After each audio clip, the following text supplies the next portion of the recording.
Hey everyone, welcome back to the Pursuit Chronicles, where we uncover the stories that move hearts, challenge minds, and inspire change. Let's dive in. It starts like any other day until it doesn't. A black woman walks into a courthouse, calm, composed, and completely unaware that she's about to be assaulted by those sworn to uphold the law. They think she's nobody. They humiliate her, violate her, and laugh while doing it. But what they don't know is they just laid hands on the wrong person. Because she's not just another citizen. She's the one person who has the power to destroy them legally. What follows is a storm of justice, exposure, and a courtroom twist that flip everything on its head. Stick around, you're not ready for what's coming. And tell us where you're watching from and what time. Drop it in the comments below. It was just after 8 a.m. when Celeste Monroe stepped out of her silver Buick and walked up the stone steps of the Charleston Federal Courthouse. The sun was rising slowly behind the old Spanish moss trees, casting long shadows on the steps. She adjusted the collar of her navy blue blazer, squared her shoulders, and clutched a slim leather portfolio in one hand. Her heels clicked softly against the concrete, each step a quiet declaration. She didn't wear her judicial robe outside the courtroom. She never did. She preferred to enter buildings like a citizen, quiet, composed, observant. But that day, she wasn't greeted as a judge. She wasn't even seen as someone with authority. She was just another black woman walking into a place where power had never come easy. At the main security checkpoint, the energy shifted the moment she approached. Deputy Hank Riker, a court bailiff known for his rigid attitude and old-school demeanor, narrowed his eyes as she neared the metal detectors. He didn't recognize her, and more importantly, he didn't care to. He stepped forward, thick forearms crossed, and held up a gloved hand. "Ma'am," he said, voice gruff, "I'm going to need you to step out of line." Celeste paused for only a moment. "Is there a problem, officer?" Riker didn't answer right away. His eyes swept over her from her silver locks twisted neatly along her scalp, to her pressed slacks, to the calm but confident look in her eye. Something about her bothered him. She looked like she belonged there, and in his world, people like her needed to be reminded who was really in charge. No ID displayed. "You can't just waltz into a federal building looking like that," he muttered. Celeste calmly reached into her blazer and produced her federal credentials. The badge gleamed under the light, but Riker didn't even look at it. He took it from her hand, gave it a cursory glance, then slipped it into his pocket. She raised an eyebrow. "I'd like," that returned. He stepped in closer. "You in a rush to get somewhere, sweetheart?" The word hit like a slap. A second guard, a younger woman, shifted nervously by the X-ray scanner. She clearly recognized the tension, but said nothing. Just watched. "I need to get to a courtroom," Celeste said firmly. "Then you'll follow my procedure," Riker snapped, "and that includes random checks. Let's go." He didn't give her time to respond. With one heavy hand on her upper arm, he steered her toward a side hallway away from the foot traffic, into a windowless screening room just beyond the security zone. The air inside was cool and still. There was a steel chair in the center of the room, a rolling cart of scanning equipment, and a pair of clippers sitting idle on the edge. Celeste's heart thudded once in her chest. "I don't consent to this," she said clearly. "You have no legal cause to detain me. You're acting suspicious." "That's, cause enough," he replied, motioning to the chair. "Sit down." She didn't move. He leaned in close. "You think that badge you flashed means something?" "Not here. Not to me." In an instant, two other officers entered the room. One of them, a man in his 30s with a shaved head and nervous eyes, grabbed her left wrist. Another held the other side of the chair. Celeste's voice rose. "This is a violation. I want your names." But no one answered. Instead, Riker grabbed the clippers. "What are you doing?" she demanded. "Standard protocol." "You could be hiding something in that mop," he said, gesturing to her locks. Celeste tried to rise, but a sharp grip pushed her back down. The clippers buzzed to life. The sound filled the room like a swarm of bees. Before she could react, she felt the cold vibration touch her scalp. A thick coil of silver hair fell to the floor. Then another and another. Her breath caught in her throat, But she didn't scream. She didn't cry, she didn't even blink. She sat there as her dignity was stripped from her strand by strand, watched it collect in piles on the tiled floor, like pieces of her past being torn away. Laughter echoed from one of the guards. "She looks better already," he muttered. "Should have. Come in here with some respect," Riker said, wiping loose hairs from his sleeve. "Now you look more presentable." Celeste's fists clenched in her lap, the skin over her knuckles pale. But her voice, when it returned, was steady. "You'll regret this." Hell leaned down, sneering. "People like you always say that." And then, just as quickly as it began, it ended. Riker opened the door and gestured back toward the hall. "You're free to go. Courtroom's that way," he said mockingly. Celeste arose slowly, hands trembling only slightly. She took her badge back from Riker's desk without asking and walked out into the hall. Her steps were even, her expression unreadable. But in her chest, something burned hotter than rage, deeper than humiliation. It was purpose. And in just a few minutes, that purpose would change everything. Because what Riker didn't know was this: she wasn't there to observe. She wasn't there as a defendant. She wasn't there for anyone else's judgment. She was the judge, and she was about to take her seat on the bench. The clippers buzzed in her ears long after she left that cold, windowless room. Every step she took toward the courtroom felt heavier than the last, not because of fear, but because of fury held in check. Her scalp tingled where her hair had once proudly grown silver coils, years in the making, rooted in family, in history, in identity. Now gone. Uneven tufts were all that remained. The silence in the hall felt suffocating. Celeste passed two clerks, who looked at her, then quickly looked away. They had heard.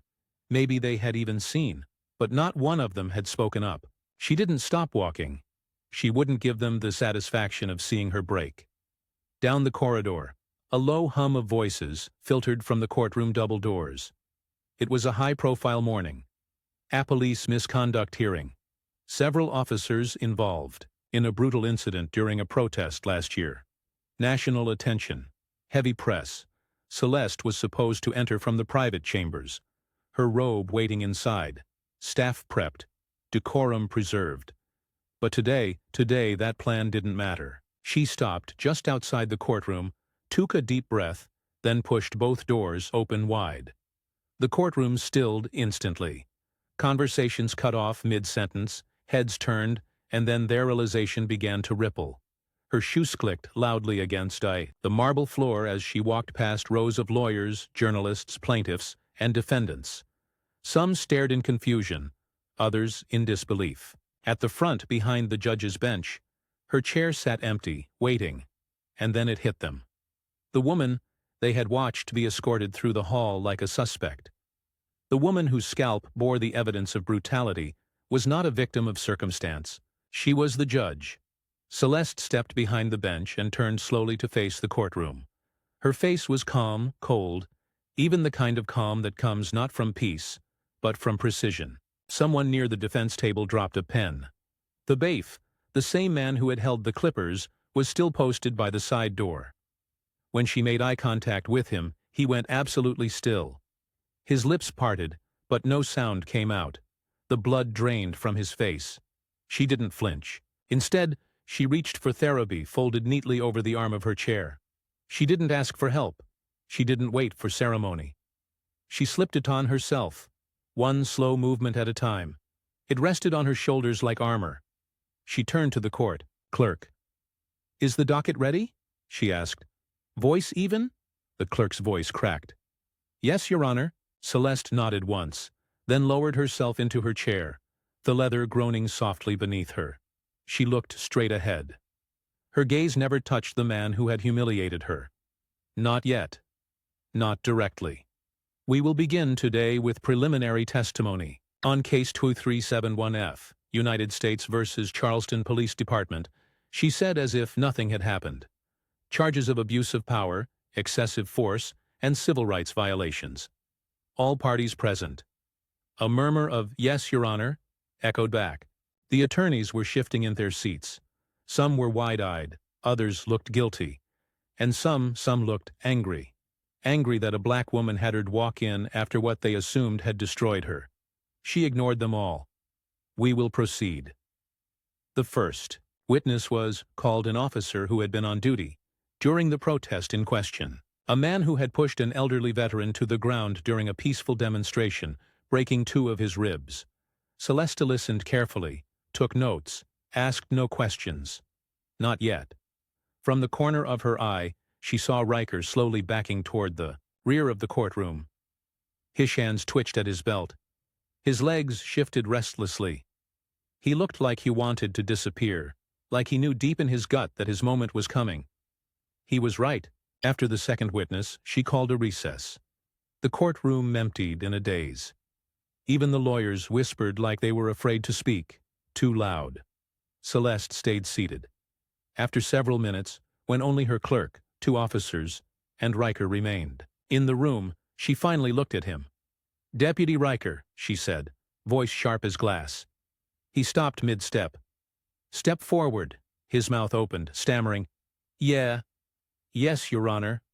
She motioned to the open center of the courtroom.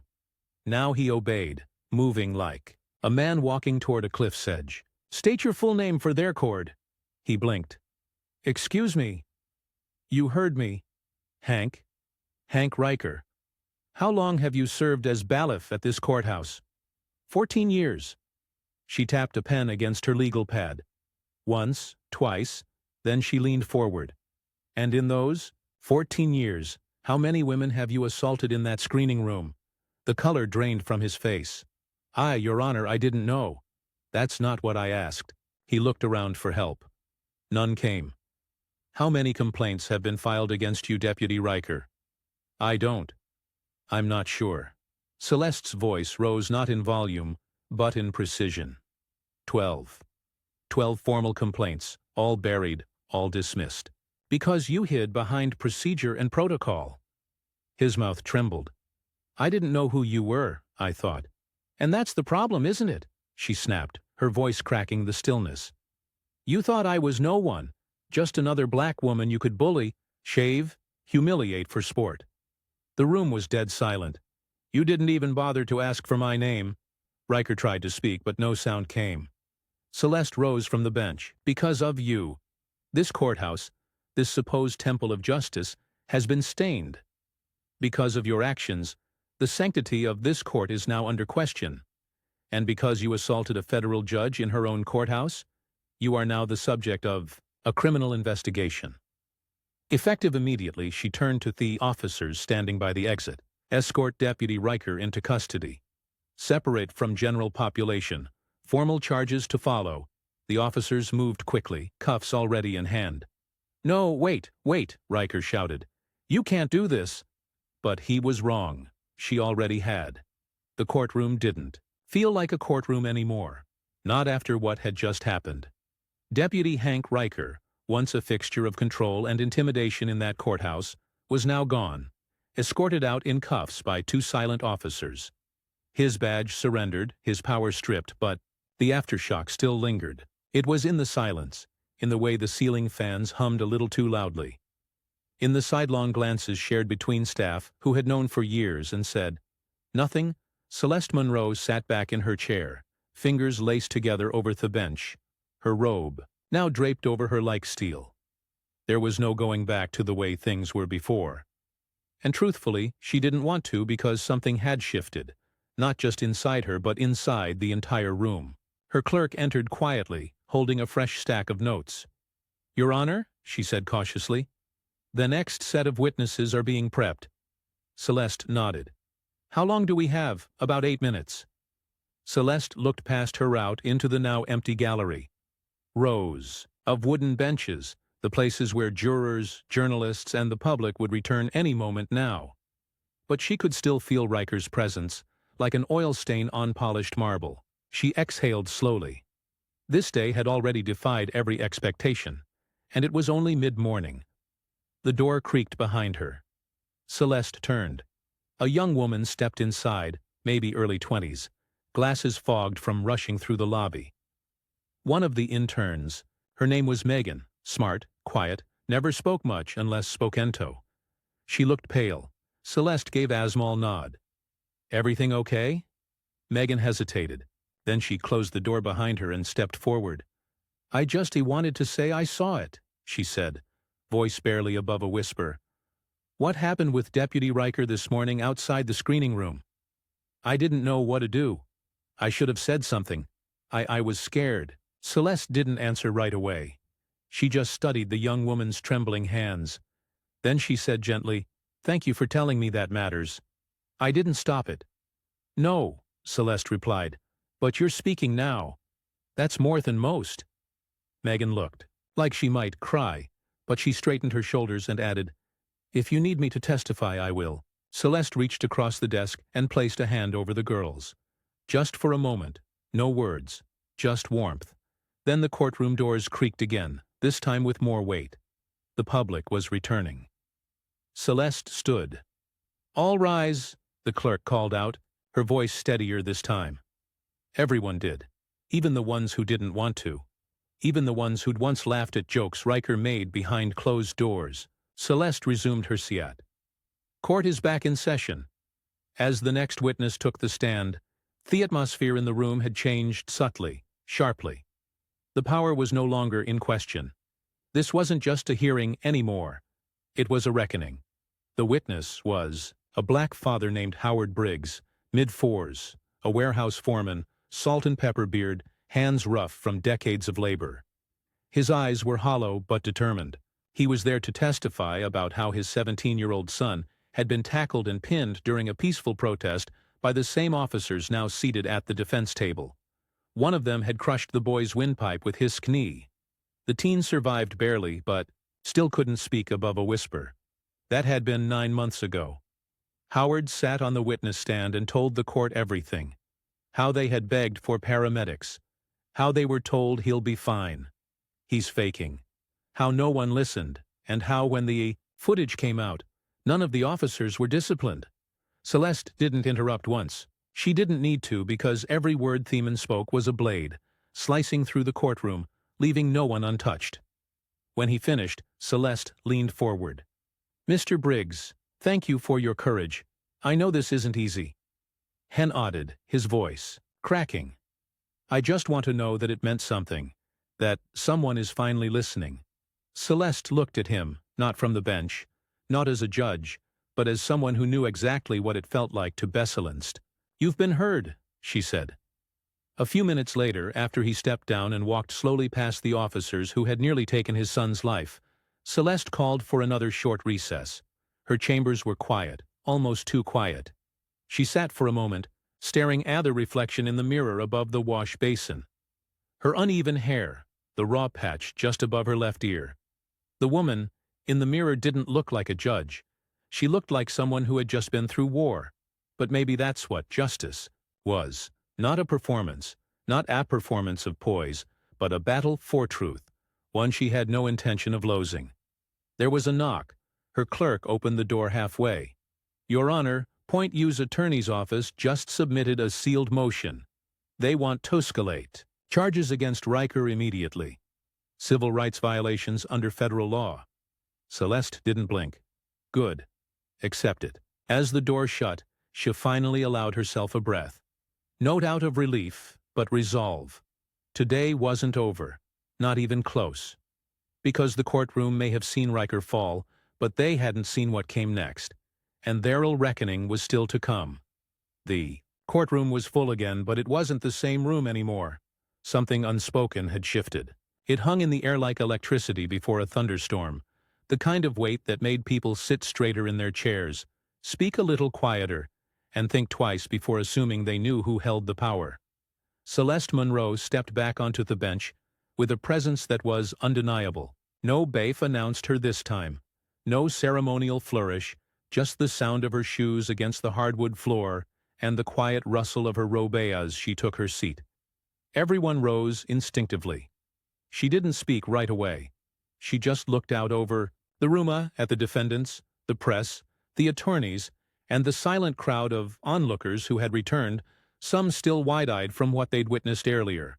They were waiting to see what she would do next, how far she'd go, whether this was going to be a moment or a movement. She tapped the gavel once. "Court is now in session," she said. And just like that, everything settled. She turned her attention to the attorneys seated at the prosecution table. "Call your next witness." The room hushed again as an officer, Lieutenant Daniel Cook, was sworn in. Tall, built like a linebacker, face clean-shaven, with that rigid posture that said he thought the badge made him invincible. He sat down, cleared his throat, and folded his hands in his lap. Celeste studied him for a long second. She knew the type, proud, polished, trained to lie with a smile and never break a sweat. The prosecutor began her questioning, methodical and precise. "Lieutenant Cook, you were present at the demonstration on May 14th off last year, correct?" "Yes, ma'am." "And during that time you oversaw a team of 7 officers." "Yes, that's correct." "Did you personally authorize the use of force against protesters?" Cook leaned forward slightly, speaking into the mic like he was giving a press briefing. "I authorized non-lethal crowd control measures after protesters became aggressive.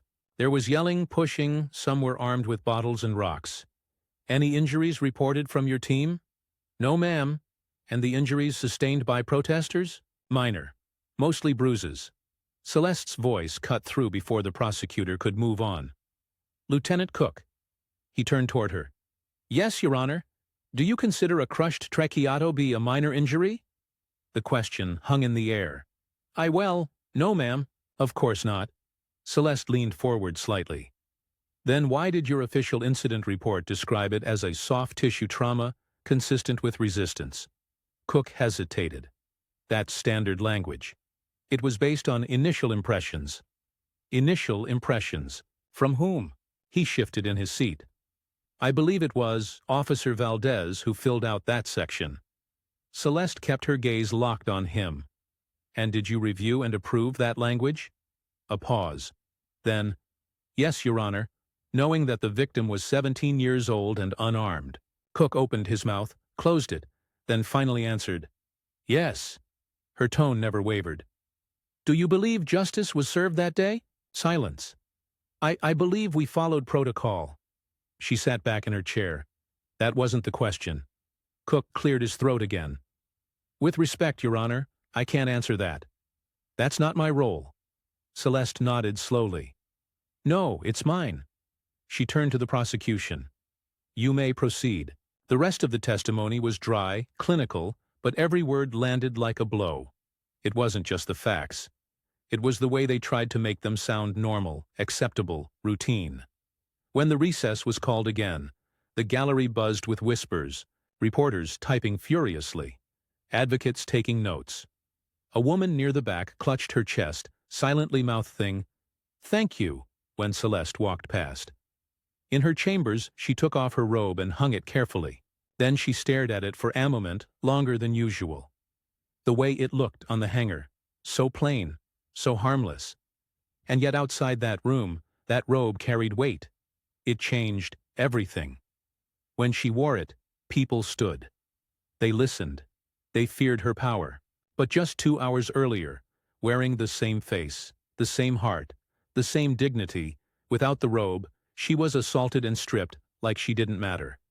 That contradiction lived in her bones now. It burned behind her eyes and echoed in her pulse. There was a knock. "Your Honor?" It was her clerk again. "There's someone asking to speak with you from the DOJ. They said it's urgent." Celeste straightened. "Send them in." A man in a gray suit stepped through the door. Calm, composed. He handed over a sealed envelope. "Judge Monroe, I'm with the Office of Civil Rights. I was dispatched the moment reports surfaced about this morning's incident." "Fast response," Celeste said, unfolding the letter. "This courthouse is under federal review. What happened in that screening room is more than misconduct. It's a Title 18 violation, and now that we know the victim was a federal judge," had trailed off. Celeste didn't say anything. She didn't need to. The man continued. "We're opening an immediate investigation into Charleston District Courthouse staff prior complaints, suppression of reports, and potential obstruction." "Good," she said quietly. "Start with the supervisors who buried those 12 complaints against Riker. Then look at the judges who signed off." He nodded as if he already knew she'd say that. "Oh, And Judge Monroe, he added, pausing at the door. You should know the footage of this morning has gone viral. It's everywhere. CNN, NBC, SOCIAL. Even some folks in the Senate are talking about it. Celeste gave the faintest shake of her head. I didn't do it for them. He smiled. No, that's why it matters. When he left, she sank slowly into her chair. Out there in the courtroom, the next set of defense attorneys were gathering. She could already hear their shoes against the floor, the nervous shuffle of papers, the last-minute whispers between counsel. The fight wasn't over, but she was ready. Because today wasn't just about exposing one racist baif. It was about pulling the mask off an entire system, and it was far from done unraveling. The courtroom was packed to capacity. Now word had spread. First about the arrest, then the video, then the woman behind it. All the federal judge who had walked into a courthouse and been treated like she didn't belong, only to take her rightful seat on the bench minutes later, stripped, humiliated, but unbroken. Everyone wanted to see what would happen next. Camera crews hovered outside. Reporters lined the back rows. Civil rights attorneys flew in from Atlanta, D.C., even Chicago. You could feel the pressure in the air. It wasn't just about a case anymore. This was bigger.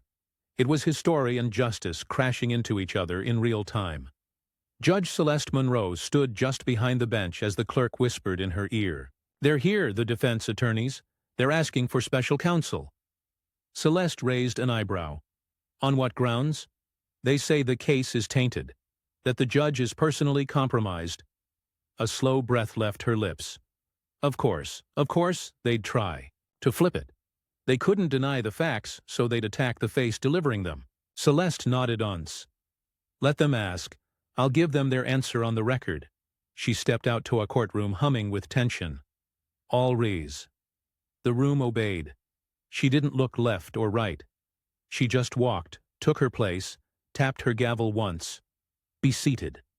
The air shifted like a held breath being released.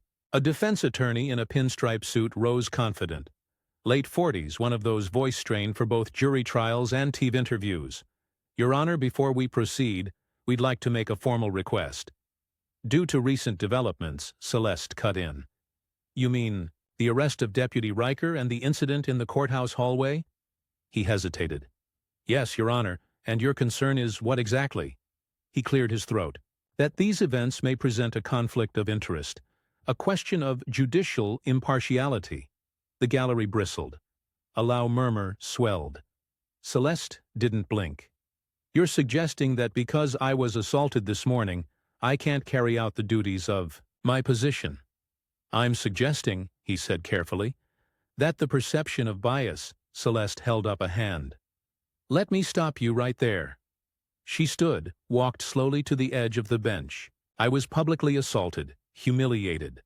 Not for what I said, not for what I did, but for who I am. Because someone saw a black woman walking into a courtroom and decided she couldn't possibly hold power. She paused. Let it sink in.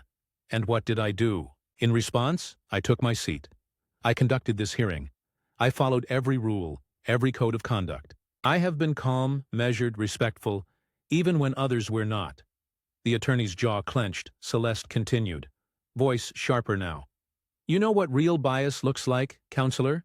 Real bias is a man using clippers to shave off a woman's hair without cause, without warrant, and without a single question about her name. Real bias is 12 ignored complaints from people who looked like me, buried by this very institution. She leaned forward, eyes locked on his. You want to talk about conflict of interest? Let's talk about how many judges signed off on Deputy Riker's behavior over the years. Let's talk about how many prosecutors declined to follow up. Let's talk about your firm's history of defending officers with abuse records longer than their resumes. He looked ready to object, but he didn't because she was right. Celeste straightened. This court will proceed. I will not recuse myself, and if you believe the facts of this case will not stand under my authority, you're welcome to appeal. I'll even provide the paperwork myself. She tapped the gavel again. Next witness. The prosecution called forward someone new. Not a victim, not a protester. A former courthouse employee, Middle-aged black woman, sharp suit, cropped hair, glasses. Her name was Denise Talley. Celeste recognized her instantly. And not just from personnel files. Denise had worked in records for years. Quiet, efficient, never complained. And now she was stepping into the light. Denise was sworn in, sat down, adjusted. Her blazer. The prosecutor approached. "Miss Talley, can you tell us about your former position at this courthouse?" "I was their court supervisor for 8 years. Before that, I worked the front desk. And during your time here, were you ever made aware of complaints against Deputy Riker?" Her eyes hardened. "Yes. Too many to count. Can you estimate?" 12 official. At least twice that many informal. "And what happened to those complaints?" Denise glanced towards Celeste, then spoke slowly. "They were mishandled. Some were marked as resolved when they weren't. Some disappeared entirely." The courtroom stirred again. Who gave those instructions? There was a pause. Then Judge Taryn Mahoney. That name hit like a thunderclap. Mahoney retired 6 months ago. Reputation clean or respected. Celeste's own mentor once upon a time. But here it was, a truth that couldn't be ignored. "Why would he suppress those reports?" the prosecutor asked. Denise's voice shook, but she answered. "He said bringing them forward would undermine public trust, that it would make the courthouse look weak." Celeste sat perfectly still because that lie, that specific lie, was one she had heard before. Justice delayed to preserve appearances. Abuse tolerated in the name of order. She glanced around the room at every face who had once looked the other way. Some of them were realizing in real time that the structure they had served was not justice, but silence. Denise continued, now stronger. "I watched men like Riker walk these halls with impunity. I watched young black interns get searched and questioned. I watched witnesses get intimidated and brushed off. And every time I said something, I was told, 'That's just how it is.'" Her voice cracked. "Well, not anymore." Celeste swallowed hard. It was the kind of testimony that didn't just support a case. It cracked a system wide open. She called for recess. Everyone stood. As Celeste stepped away from the bench, one of the young reporters in the gallery whispered, "She's not just running this courtroom, she's rewriting it." And he was right, because this wasn't just atrial anymore. This was a reckoning, one that would ripple far beyond that room, and it was far from over. By early afternoon, the courthouse steps were no longer quiet. What started as a few reporters with cameras had turned into a full crowd of protesters, community leaders, and citizens, black, white, old, young, some holding signs, others just standing, watching. It wasn't chaos. It was something heavier than that. Focused, waiting, and inside, Celeste Monroe sat at her desk, looking out the window of her chambers at the growing sea of faces. She could read the signs from where she was. Justice starts now. Protect black women. 12 complaints. 0 accountability. She closed her eyes for a moment, not to escape, but to feel it all fully. The noise, the pressure, the truth rising to the surface after years of being buried under red tape and silence. There was another knock on her door. This time it was her clerk, but behind her stood a man Celeste hadn't seen in almost a decade. Reverend Marcus Hill. He stepped forward with the calm strength of someone who'd seen too much and still chose to fight. His gray beard had grown in fully since the last time she'd seen him. His eyes were tired, but kind. "Judge Monroe," he said. "Reverend," she replied, rising, "I won't take up much of your time. Just wanted you to know we're out there. We see what you're doing, and we're with you." She nodded, swallowing the sudden emotion pressing at the back of her throat. He handed Hera a folded piece of paper. "Some of these people outside, they were victims too of Riker, of others like him. They were never called into court, never heard, but they're ready now. If you want their stories, they're ready to talk." She unfolded the list. Names, phone numbers, handwritten notes. It was longer than she expected. "How many of these are new complaints?" she asked. "Most. Some go back years. Some were afraid. Some were told it wasn't worth it." Celeste looked up. They were wrong. "It is worth it now." Marcus smiled faintly. "It is because of you." She didn't reply, but her silence was louder than words. When he left, she stared down at the list again. These weren't just names. These were the people this courthouse had ignored, who'd been brushed off, laughed at, written off. But not anymore. Back in the courtroom, the gallery had doubled. Word of Denise Thalley's testimony had spread like wildfire. Reporters had started live streaming. People outside were now watching on, their phones through courthouse windows, huddled together in the October sun. The energy had changed. When Celeste walked in, the room stood again, but this time it felt different. Not just out of tradition, not just for her title, but for what she presented now. She tapped the gavel once. "We're ready to proceed." The next witness was unexpected. The U.S. Marshal's Office had sent someone not to investigate but to testify. His name was Andrew Taylor, black, late 50s, over 20 years of service. He walked with a slight limp, the result of an injury sustained back in 2001 during an arrest gone wrong. He had been stationed in the same courthouse years ago, and now he stood before the bench again, this time with a truth he couldn't carry insolence anymore. He took the oath, sat down, and adjusted the mic. "I worked here from 2004 to 2012, he said. "I saw a lot. Most of it I let slide. I didn't want trouble. Didn't want to be labeled the angry black officer." He looked straight at Celeste. "But what I saw? From Riker, I should have reported. I didn't, and I regret it." Celeste nodded slowly, allowing him the space to speak without interruption. Taylor continued. "Has started small, disrespect, over-policing young men, making comments, but it got worse. And by 2010, he wasn't just aggressive, he was dangerous." "Did you report him?" the prosecutor asked. "He filed a memo to Internal Affairs," he said. "It disappeared. When I asked about it, I was told, quote, 'He's the kind of man we want handling difficult people.'" The room reacted with disgusted murmurs. Celeste's gavel quieted them. Taylor sat forward. "I left this courthouse 2 years later, not because of the work, but because of what it did to him. The silence, the guilt. But now I'm here to tell the truth. Because Judge Monroe, what you did sitting in that chair after what they did to you, that's bigger than a bench." The room was still, and Celeste, for the first time all day, didn't have an answer. Not because she was speechless, but because sometimes when history shows up at your feet, you don't speak over it. You let it echo. The next morning, the air outside, the courthouse was heavier than usual. Charleston's early fall sky was gray, low, pressing down on the city like a warning. But inside Judge Celeste Monroe's chambers, the silence felt colder. She sat at her desk with a thick manila folder in front of her, one marked Confidential Internal Records.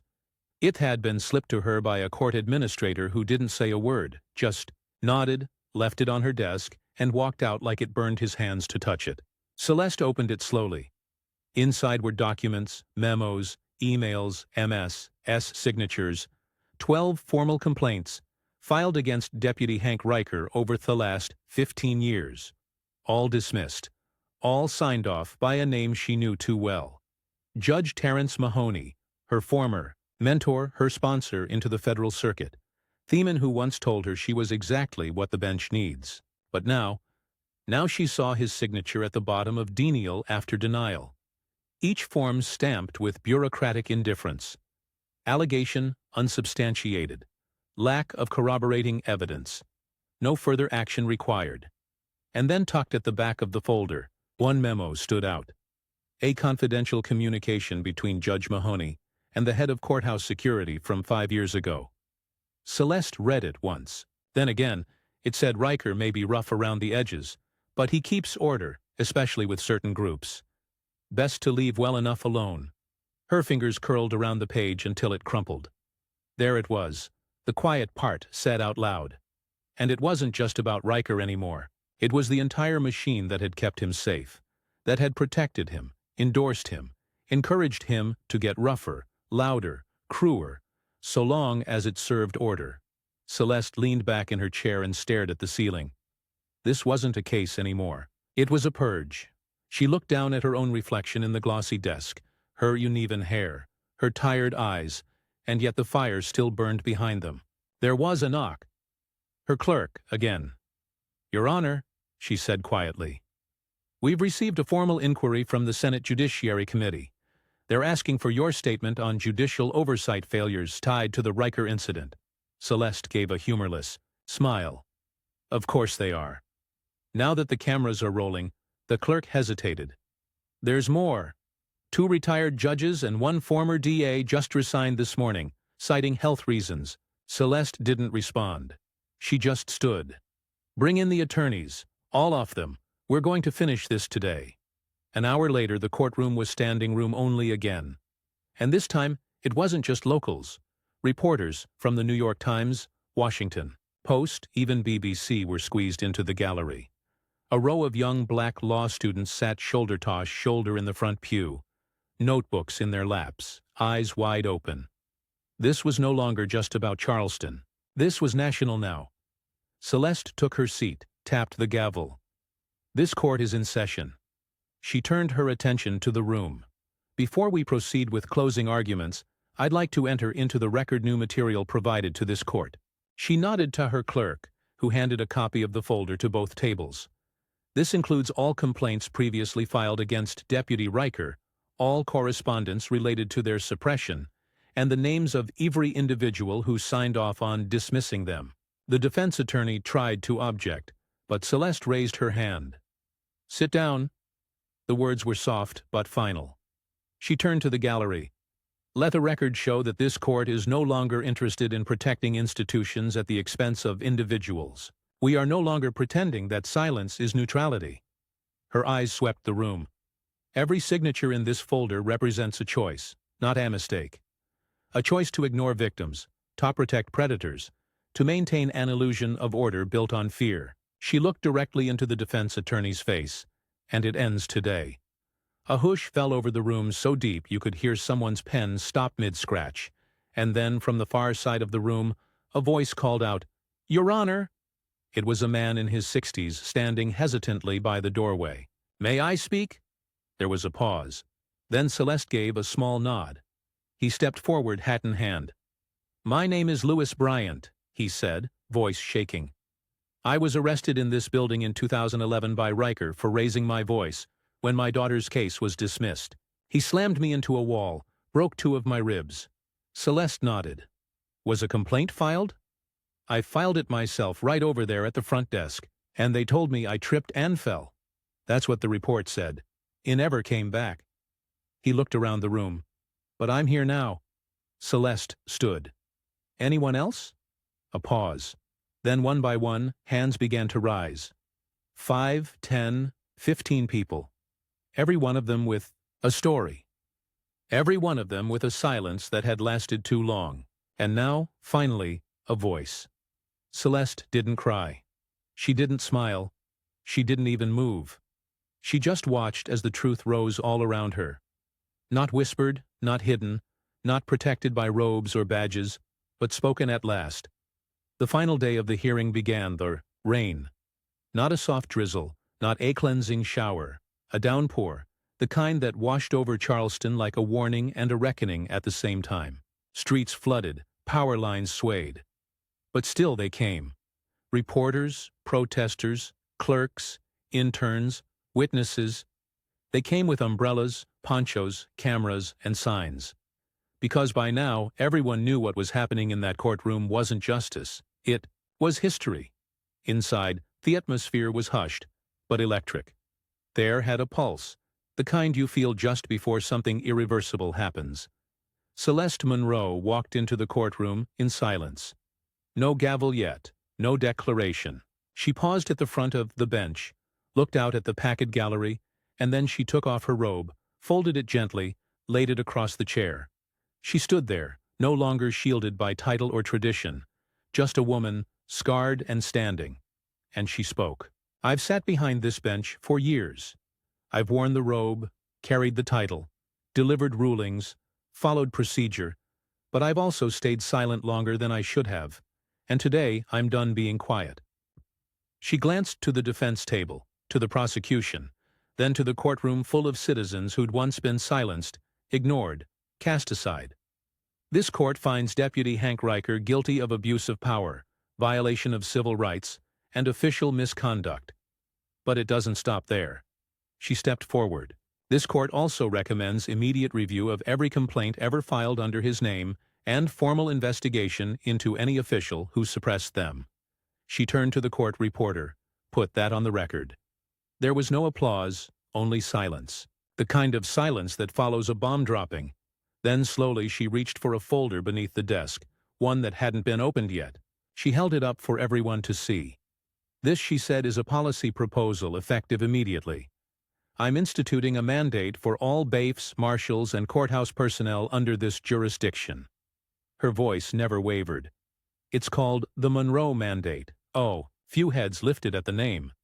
It requires comprehensive anti-bias training, psychological screening, regular evaluations, and a zero-tolerance policy for discriminatory behavior inside federal caruses. She held it in the air. And I will take this to the circuit, to the judiciary, to the Senate if I have to, because what happened to me should have never happened to anyone, and I'm going to make damn sure it never happens again. There was movement in the gallery now. Small nods, silent tears, hands gripping one another in stunned solidarity. She continued, I want to make something very clear. This was never about revenge. It's about responsibility, accountability. About looking this broken system in the eye and saying, not anymore. She turned to the defense and to those who allowed this man to operate without consequence for over a decade. Consider yourselves on notice. She tapped the folder again. I will be forwarding recommendations for disbarment, formal review, and possible charges to the Department of Justice for every official who played a role in burying the truth. The courtroom didn't move, couldn't move. Then Celeste looked up, just past the benches toward the tall arched window behind the gallery. The storm was still raging outside, but light was beginning to filter through. A beam of sun breaking across the marble floor. She nodded once, as if accepting the timing.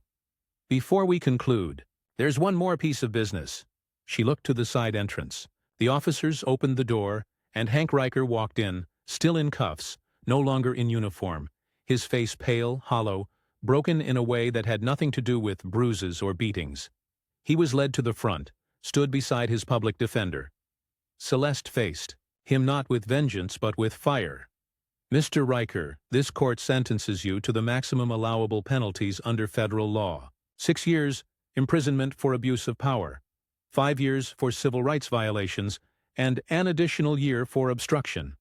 She paused. But that's just the legal part. He didn't look up. And here's the human part now. Her voice dropped calm but slicing. You spent your career deciding who was worthy of dignity and who wasn't.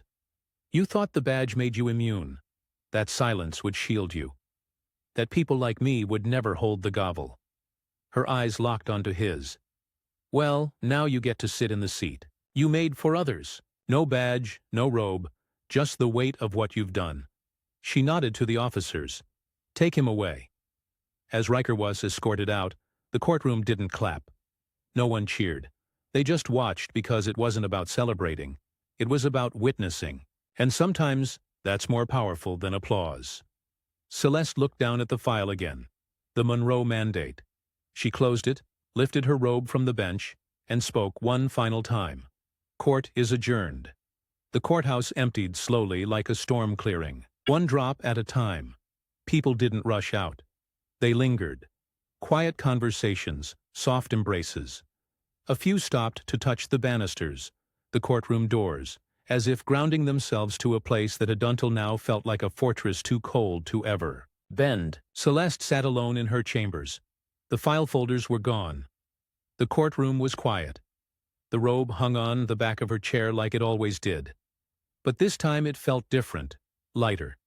Not because the burden was gone, but because it had been spoken, out loud. She turned in her chair and faced the mirror behind her desk. Hair reflections stared back. The uneven patches on her scalp had started to grow out. The silver coils that once crowned her head were coming back, but slowly, unevenly. There was a part of her that wanted to hide them, to cover the scars, to smooth over the pieces that still felt exposed. A knock broke her thoughts. It was her sister, Nayan. She didn't say a word as she entered, just walked over and pulled a folding stool from the corner of the room. She set it behind Celeste, pulled out a small pair of clippers, and plugged them in. "You ready?" she asked. Celeste met her eyes in the mirror. There was no fear there anymore, just resolve. "Yeah," she whispered. "Let's finish it." Nayan moved slowly, gently. Each pass of the clippers was careful, deliberate. Their remaining uneven strands fell away one by one, not in shame this time, not as an act of violence, but as a choice, a clean start. When Nadine was done, she handed Celeste a mirror. Celeste turned it over in her hand before finally looking. The reflection stared back, bold, bare, strong, and beautiful. "You could rock that every damn day and still own every room you walk into," Nan said with a grin. Celeste didn't answer right away, just stared at herself. "This is who I am now," she said softly. "No," Nan corrected. "This is who you've always been. Now the rest of the world just caught up." They both smiled. That night Celeste walked out of the courthouse without a wig, no scarf, no hat, just her head held high and bare under theacity lights. As she stepped onto the sidewalk, a small group of onlookers spotted her. There were no cameras this time, no reporters, just people. One woman, maybe in her 70s, brown-skinned with thick glasses, stepped forward and gently placed her hand on Celeste's arm. "I never thought I'd live to see someone like you do what you just did," she said, voice trembling. Celeste took her hand. "You did more than survive. You paved the road." Behind her a teenager approached Shilly. No words, just a look. Then she pulled off her hoodie, revealing her own short-shaved head, and nodded. Celeste nodded back. Something passed between them. A silent inheritance. Later that night, Celeste stood on her front porch, looking out over her quiet neighborhood. Porch lights flickered gently. A wind stirred the oak trees. Inside, her phone buzzed. Dozens of texts, emails, news headlines, but she let them wait. Tonight wasn't about the noise. It was about finally hearing herself breathe. The next morning, she returned to the courthouse. Business as usual, at least in paper. But people noticed. The robes stayed off longer than usual. The stares lingered, but differently this time, not in confusion, not in dismissal, but in recognition.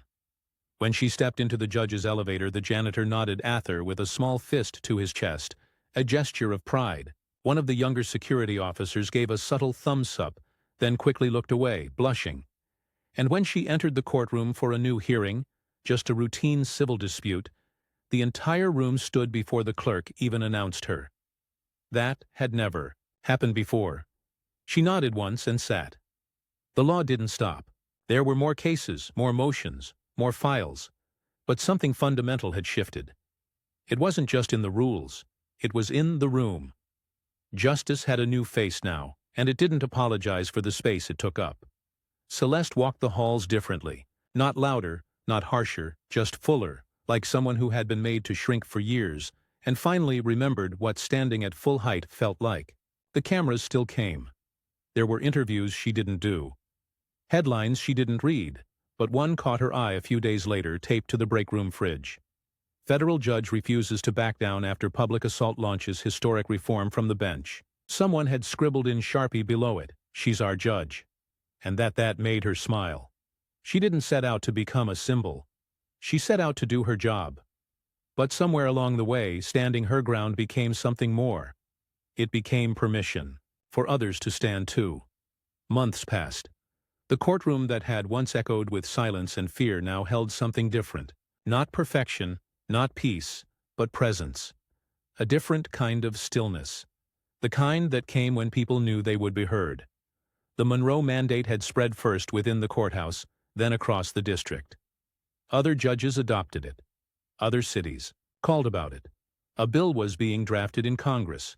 Now Celeste hadn't planned that. But then again, so much of what happened wasn't planned. She just hadn't backed down. That alone was enough to turn the tide. She kept working day in, day out. Civil disputes, custody cases, tax hearings. But behind every decision now lived a deeper intention, a louder awareness. Not just what the law said, but who the law had ignored.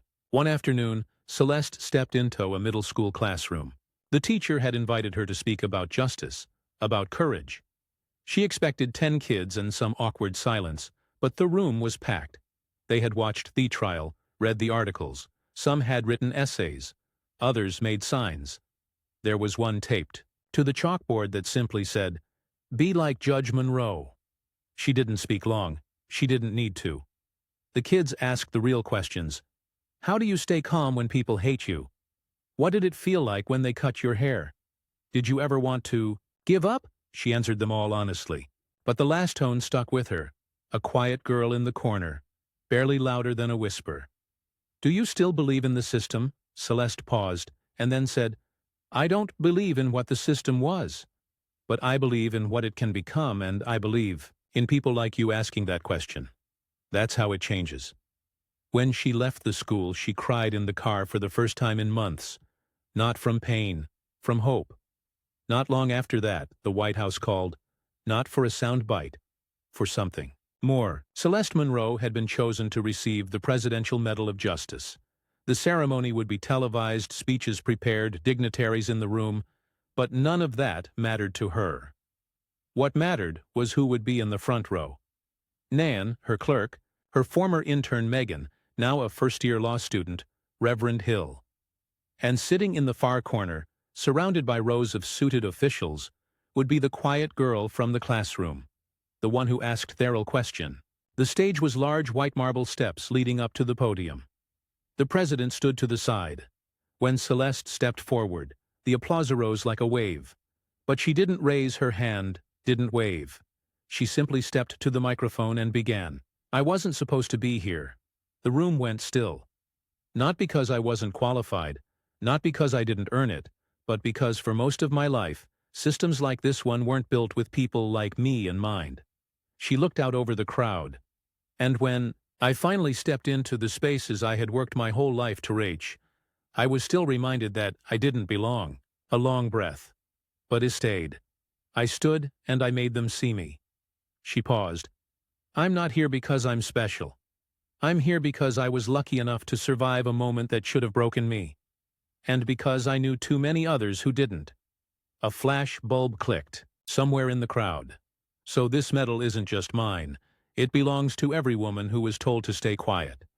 Every man who was told justice wasn't for him. Every child who looked at the law and saw only fear.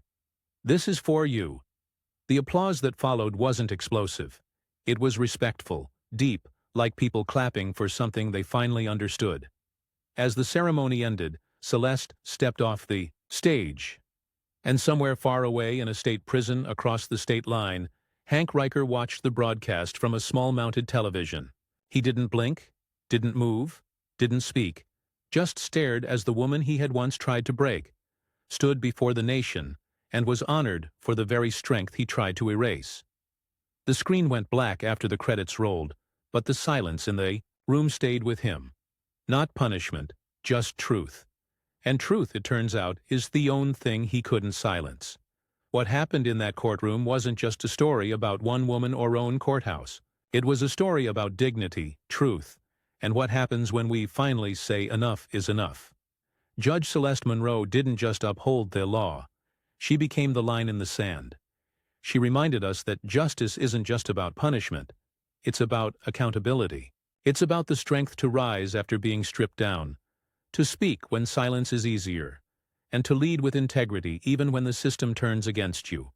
For those of us who've lived long enough to see both change and resistance, this story hits deeper, because we know real progress is slow, it's costly, and it demands courage from ordinary people doing extraordinary things.